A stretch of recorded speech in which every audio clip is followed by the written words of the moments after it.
Fried rice might be one of the oldest don't waste your food hacks in history.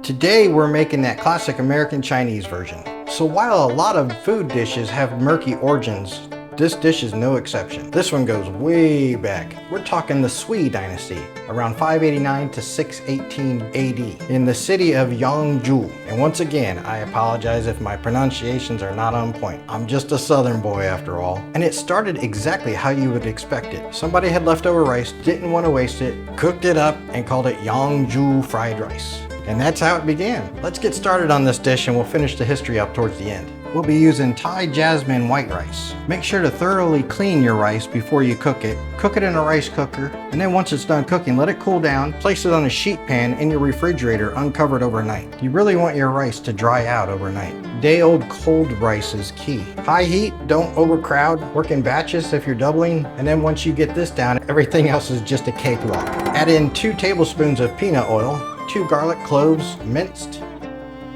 Make sure to prep all of your ingredients ahead of time because we're going to go fast. Half of a small yellow onion diced. 2 green onions, completely sliced, whites and all. Since this is an induction that the pan cannot leave the surface, I'm using a spatula. We'll fry this for about 1 minute. Now we'll walk this over to the other side. Add 2 scrambled eggs, beaten, just like I was the first time I came home late from the movies. And then walk these over to the side. Now we'll add 2 cups of the day-old rice. Keep this frying for about 3 to 5 minutes. Try to be gentle with your rice. Add in just a little bit more peanut oil. Add in a half a cup of mixed vegetables from frozen. It's just a frozen bag that I thawed. Try to keep your rice and your mixed veggies in the center, and then we'll invite the other guests to the party. Push that over to the side. 1 tablespoon of soy sauce.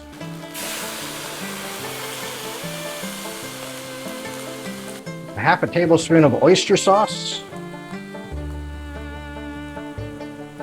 And a half a teaspoon chicken bouillon. Typically, this is the point where you would toss and fold it all together. But we're using induction here, so we need to keep that pan on the induction, otherwise it'll shut off. Now we'll add a half a tablespoon of sesame seed oil, 1/4 to half a teaspoon of white pepper, and just a pinch of sugar. Give it some more stir.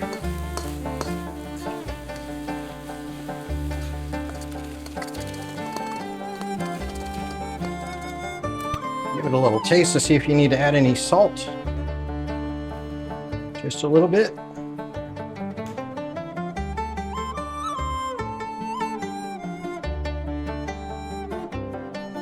We're going to take this off the heat, let it cool down a little bit, and finish up that story. Now here's where the history gets a little bit more interesting.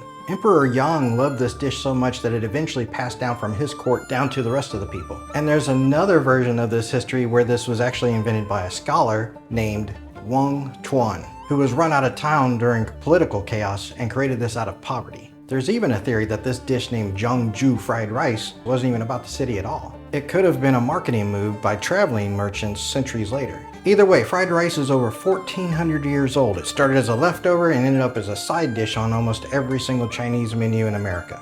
Kind of like Botox at the Oscars. It's not the main event, but good luck finding one without it.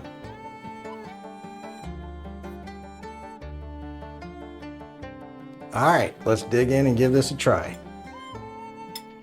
I would take a long walk off of a short pier for this stuff. It just hits. This tastes every bit of Chinese takeout, and it's so simple and cheap to make. Give it a try and let me know down in the comments. Fried rice, the original leftover champion. Stay spicy, my friends. Thanks for watching. Like, subscribe, and I'll see you on the next one.